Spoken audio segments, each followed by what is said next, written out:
प्यारे विद्यार्थियों, आज इस वीडियो में हम मूल अधिकारों पर आगे चर्चा करते हैं। पिछले वीडियो में मैंने समता का अधिकार जो भारत के संविधान के अनुच्छेद 14 से 18 तक दिया गया है उसके बारे में चर्चा की थी। आज हम बात करते हैं स्वतंत्रता के अधिकार के बारे में, जो आर्टिकल 19 अनुच्छेद 19 से अनुच्छेद 22 तक भाग 3 में हमारे भारत के नागरिकों को दिए गए हैं।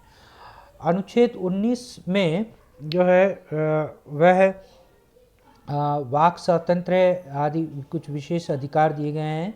आर्टिकल 19 में कुल 6 प्रकार की स्वतंत्रताओं का जिक्र है। हालांकि जो मूल संविधान था उस मूल संविधान में 7 प्रकार की स्वतंत्रताएं भारत के नागरिकों को दी गई थी, लेकिन जो 44वां संविधान संशोधन हुआ उस 44वें संविधान संशोधन के द्वारा जो संपत्ति की स्वतंत्रता थी उसको समाप्त कर दिया गया और अब जो संविधान हमारे सामने है उस संविधान में 6 प्रकार की स्वतंत्रताएं भारतीय नागरिकों को दी गई है, जो अनुच्छेद 19(1) में जिनका वर्णन है ए से जी तक।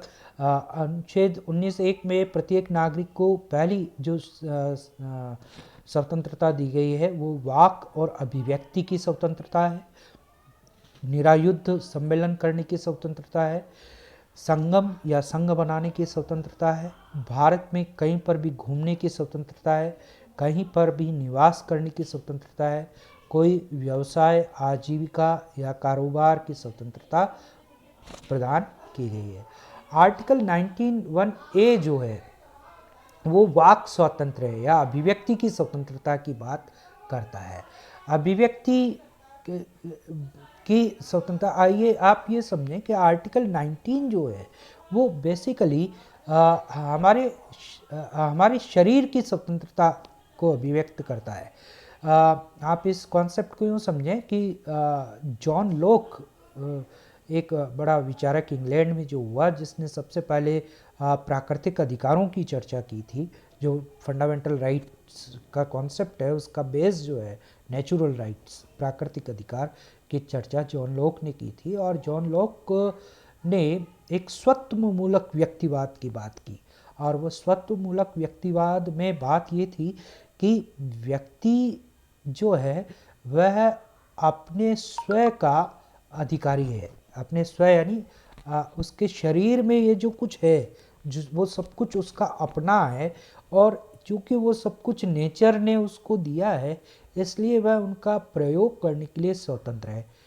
तो अब आप इसमें सारी स्वतंत्रताएं आ जाती है।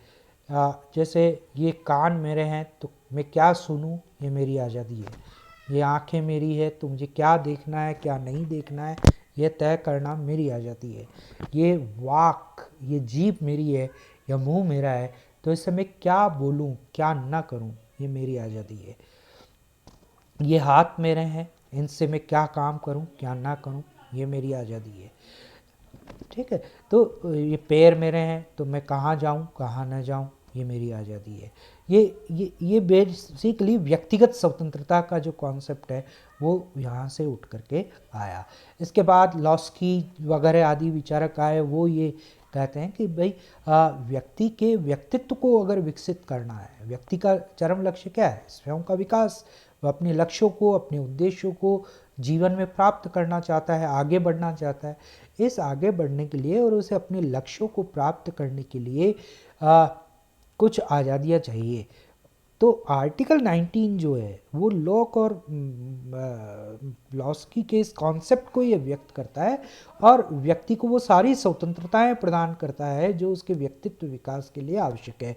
और उसमें पहली स्वतंत्रता 91(a) में ये है विचार अभिव्यक्ति की स्वतंत्रता, वाक स्वतंत्रता की स्वतंत्रता, बोलने की आज़ादी, और दूसरा अपने विचारों को अभिव्यक्त करने की आज़ादी। अब ये विचारों को अभिव्यक्त करने के कई तरीके हैं। जैसे मैं केवल बोलकर ही विचार अभिव्यक्त नहीं करता, अभिव्यक्ति की आज़ादी में लिख कर भी कर सकता हूँ, तो लिखने की आज़ादी, कोई भी किताब लिखने की आज़ादी, कोई भी लेख लिखने की आज़ादी, तो लिखने की आज़ादी भी आर्टिकल 19(1)(a) में आ जाएगा।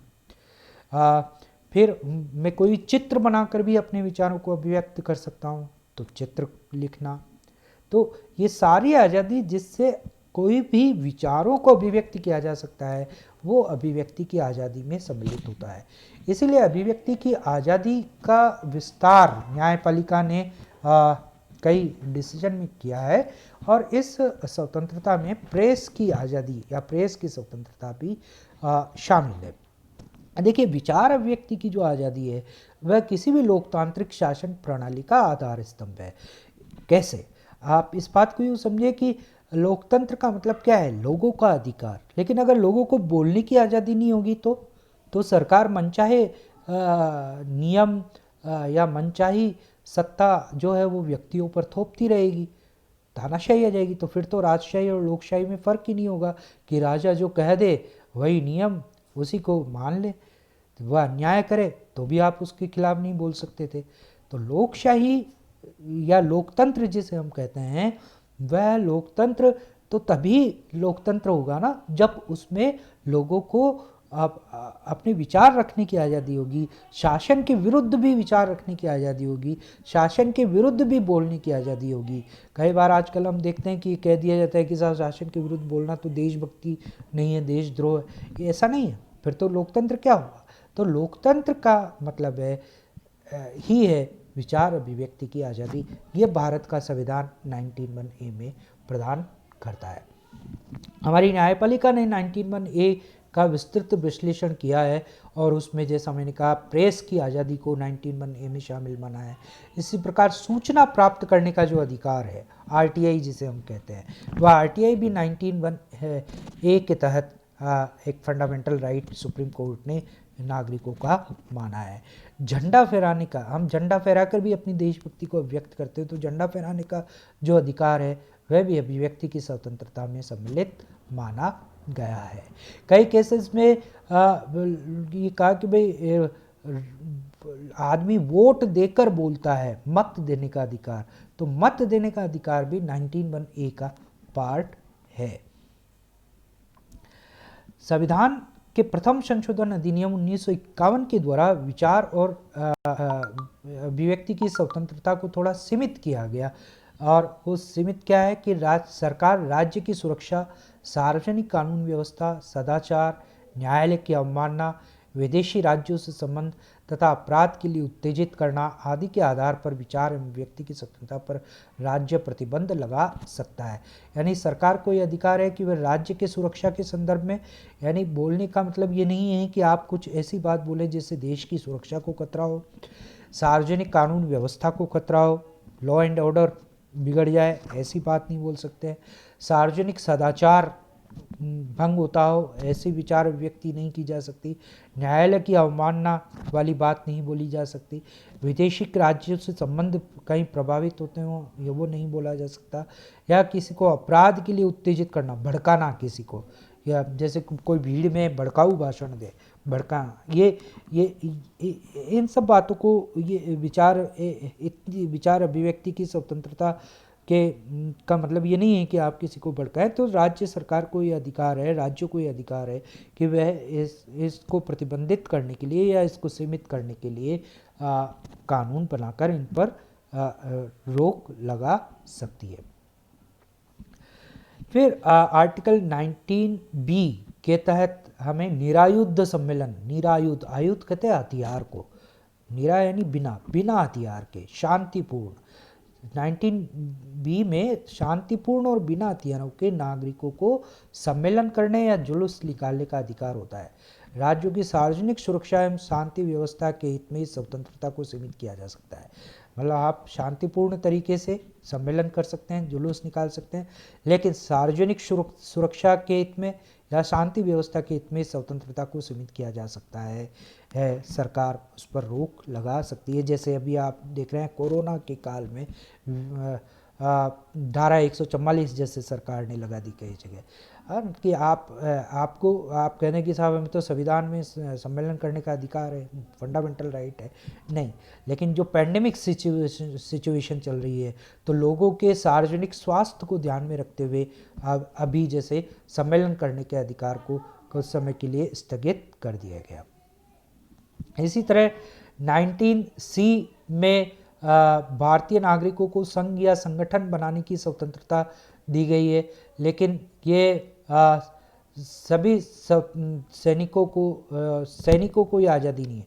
मतलब नागरिक अपने संघ बना सकते हैं, संगठन बना सकते हैं, जैसे मजदूर अपने संगठन बना सकते हैं, किसान अपने संगठन बना सकते हैं, कर्मचारी अपने संगठन बना सकते हैं, स्त्रियां अपने संगठन बना सकती है, विद्यार्थी अपने संगठन बना सकते हैं, कोई धर्म के लोग अपने संगठन बना सकते हैं, जातीय संगठन बना सकते हैं। तो ये संगठन या संघ बनाने की आज़ादी 19C में भारतीय नागरिकों को है, लेकिन इसमें सैनिकों को अपना संगठन बनाने की आज़ादी नहीं है, क्योंकि अगर सैनिक कोई संघ बना के संगठन बना करके अगर विद्रोह कर देंगे तो देश में गृह युद्ध छिड़ जाएगा, इसलिए जो आज़ादी इसमें नहीं है। इसी तरह आर्टिकल 19D जो है वह देश के किसी भी क्षेत्र में स्वतंत्रता पूर्वक भ्रमण करने की स्वतंत्रता देती है। 19E जो है वो देश के किसी भी क्षेत्र में स्थायी निवास की स्वतंत्रता देती है। ये पहले 370 में जम्मू कश्मीर में नहीं था, लेकिन अब ये जब 370 हट गया है, धारा 370 हट गई है, तो अब जम्मू कश्मीर में भी अभी कुछ समय पहले ही सरकार ने नोटिफाई किया है कि आप स्थायी निवास की स्वतंत्रता दी गई है। 19G में कोई भी व्यापार या कारोबार करने की स्वतंत्रता दी गई है, यानी कोई भी वृत्ति, कोई भी व्यापार, कोई भी वाणिज्य हमारे को करने का अधिकार नागरिकों को दिया गया है। अपने पेट पालने के लिए हम कोई भी वृत्ति कर सकते हैं, लेकिन वह कानून के विपरीत नहीं होनी चाहिए। अनुच्छेद 20 जो है वह अपराधों के लिए दोहरे दंड से स्वतंत्रता प्रदान करता है। इसमें संवैधानिक संरक्षण, जो मान लो किसी व्यक्ति पे कोई आरोप लगाए जाते हैं किसी अपराध के लिए, तो वो आरोप से उसको संवैधानिक संरक्षण प्रदान किए गए हैं। ये 3 तरह के हैं, तो कार्योत्तर विधियों से संरक्षण, दोहरे दंड से संरक्षण और आत्म अभिशासन से संरक्षण। इसका मतलब क्या है? पहला है कार्योत्तर विधि से संरक्षण। का मतलब ये है कि इसको बहुत सिंपल शब्दों में मैं ये समझा दूँ आपको कि इसका मतलब ये है कि किसी व्यक्ति पर उसी कानून के तहत अपराध की सज़ा उसको दी जा सकती है जो कानून उस समय लागू हो जिस समय उसने वो अपराध किया है। एक बार पुनः आप सुने कि किसी भी व्यक्ति पर कि किसी व्यक्ति को किसी अपराध के लिए तभी सज़ा दी जा सकती है जबकि उसने उस कानून के अनुसार कानून के अनुसार कोई अपराध किया हो जो कानून उसके अपराध किए जाने के समय लागू था देश के अंदर। जैसे मान लीजिए किसी व्यक्ति ने अभी 2020 में कोई अपराध किया, तो 2020 में जो कानून, मान लो जब भी उसने अपराध किया उस समय जो देश में कानून लागू है उसी के अनुसार उसको सज़ा होगी। ऐसा नहीं कि 2021 में कोई कानून, 2020 में अपराध किया, सरकार ने कोई 2021 में कानून बनाया और 2021 में न्यायालय उसको कोई उस कानून के अनुसार उसको सज़ा दे रहा है, तो वो नहीं होगा। जिस समय अपराध किया गया उस समय देश में जो कानून लागू है उसके अंतर्गत ही उसे अपराधी घोषित किया जा सकता है। उसके बाद के कानूनों के आधार पर उसको दोषी नहीं ठहराया जा सकता। आर्टिकल 20 का पार्ट 2 जो है वो दोहरे दंड से संरक्षण प्रदान करता है, यानी एक अपराध के लिए एक व्यक्ति को एक ही बार दंडित किया जा सकता है, बार बार दंडित नहीं किया जा सकता। जैसे मान लो किसी व्यक्ति ने कोई अपराध किया और मान लो वो कोई कर्मचारी है, उसको सरकार ने, उसके विभाग ने दंडित कर दिया, या इसको यूँ समझें कि किसी एक कोर्ट ने दंडित कर दिया, लोअर कोर्ट ने, फिर हाई कोर्ट उसे दंडित नहीं करेगा, या हाई कोर्ट ने दंडित कर दिया तो फिर लोअर कोर्ट का जो डिसीजन है वो उस पर लागू नहीं होगा। या सुप्रीम कोर्ट में चला गया मामला, सुप्रीम कोर्ट ने अगर उसे दंडित कर दिया, तो ऐसा नहीं कि मान लो किसी कोर्ट, लोअर कोर्ट ने किसी व्यक्ति को किसी केस में 1 साल की सज़ा दी, फिर वो मामला गया हाई कोर्ट में, हाई कोर्ट ने उसको जो है 1.5 साल की सज़ा कर दी, और फिर सुप्रीम कोर्ट ने गया तो सुप्रीम कोर्ट ने मान लो 2 साल की सज़ा कर दी। तो ऐसा नहीं है कि वो तीनों जुड़ जाएगी, 1, 1.5 और 2, नहीं, फिर वो मैक्सिमम जो है सुप्रीम कोर्ट की सज़ा, जो सुप्रीम कोर्ट ने जो डिसीजन दिया कि 2 साल, तो वो 2 साल की सज़ा ही होगी। यानी एक अपराध के लिए व्यक्ति को देश के अंदर 2 बार दंडित नहीं किया जा सकता। 20(3) में ये है कि किसी व्यक्ति को स्वयं अपने ही विरुद्ध गवाही देने के लिए बाध्य नहीं किया जा सकता। आप जानते हैं कि कोई अपराधी या कोई व्यक्ति को के ऊपर जब कोई आरोप लगाया जाता है, पुलिस उसे पकड़ती है और उसके बयान लेती है, तो उस बयान में व्यक्ति को पुलिस बाध्य नहीं कर सकती कि वह अपने विरुद्ध वह अपराध को स्वीकार करे। ये उसकी इच्छा पे है कि वह अपराध को स्वीकार करे या ना करे। जो आरोप लगा रहा है उसे सिद्ध करना होता है कि उसने अपराध किया है। व्यक्ति स्वयं को अपराधी घोषित करे, इसके लिए उसे बाध्य नहीं किया जा सकता है। स्वयं के विरुद्ध गवाही देने के लिए बाध्य नहीं किया जा सकता है।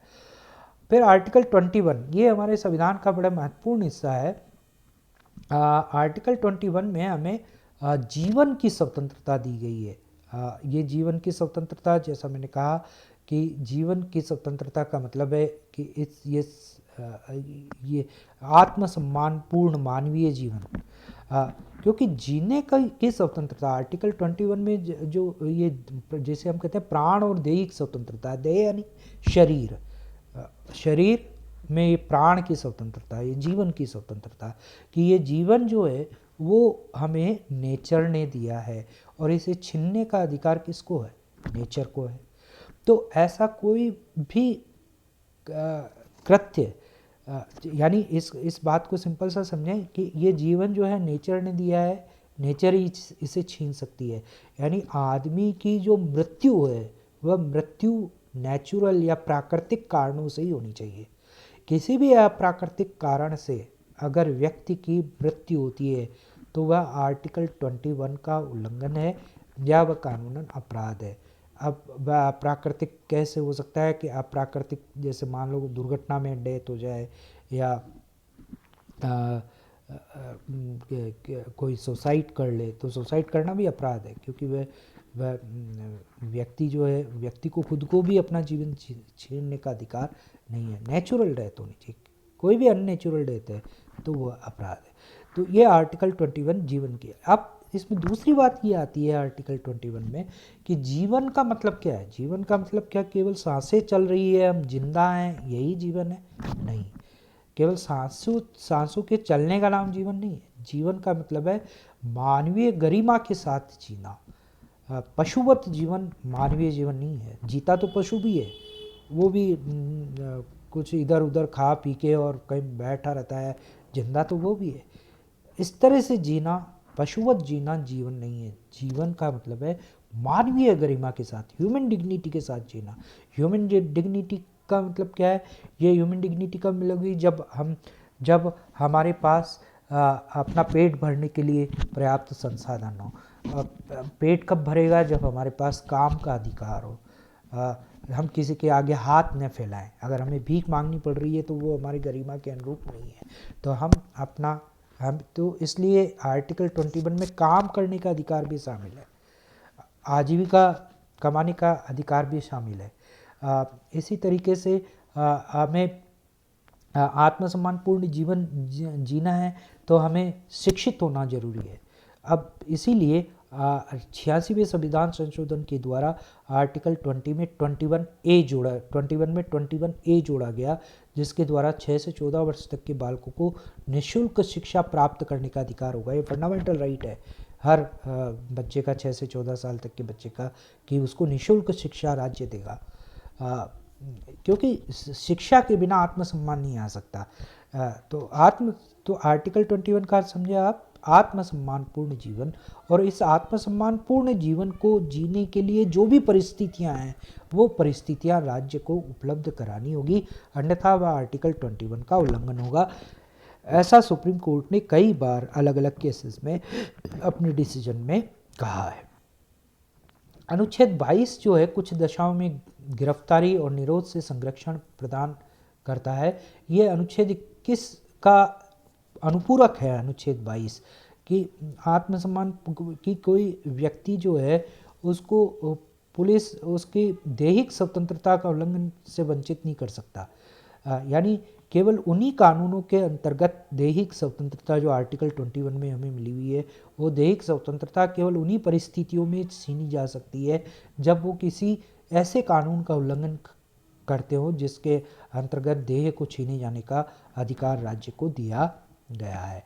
इसलिए अनुच्छेद 22(1) में व्यक्ति के दंडात्मक गिरफ्तारी से निम्न प्रकार संरक्षण है। गिरफ्तारी के 24 किसी भी व्यक्ति को अगर गिरफ्तार किया जाता है तो उसके 24 घंटे के अंदर अंदर किसी मजिस्ट्रेट के सामने उसे पेश करना जरूरी होता है। बिना मजिस्ट्रेट की अनुमति के पुलिस 24 घंटे से ज़्यादा किसी व्यक्ति को गिरफ्तार करके नहीं रख सकती। जब किसी व्यक्ति को गिरफ्तार किया जाता है तो उसको गिरफ्तारी के कारणों से अवगत कराना होता है कि क्यों उसको गिरफ्तार किया गया है। उसको अपनी मनपसंद वकील करने का अधिकार दिया जाता है। लेकिन अनुच्छेद 22(2) में ये कहा गया है कि जो निवारक निरोध अधिनियम के तहत जो व्यक्ति गिरफ्तार होंगे उनको 22(1) की छूट प्राप्त नहीं होगी। यानी 24 घंटे में न्यायालय के समक्ष उपस्थित करना या मनपसंद वकील करने की जो छूट है, ये अधिकार उस व्यक्ति को नहीं होंगे जो निवारक निरोध कानूनों के द्वारा के अंतर्गत गिरफ्तार हुए। निवारक निरोध कानून जो हैं वो स्पेशल लॉज हैं, वो कानून हैं जो संसद या राज्य के विधान मंडल के द्वारा आतंकवाद या ऐसी बड़ी घटनाओं को रोकने के लिए बनाए गए हों। जैसे पोटा अधिनियम था, तो पोटा अधिनियम में prohibition of terrorist activities act जो था, तो उसके अंतर्गत अगर कोई व्यक्ति गिरफ्तार होता है तो उसको 22(1) में जो संरक्षण मिले हुए हैं वो प्राप्त नहीं होंगे। तो उम्मीद करता हूँ कि आपको ये हमारी जो स्वतंत्रता के अधिकार हैं वह समझ में आए होंगे। कल अगले वीडियो में आगे चर्चा करेंगे। Thank you.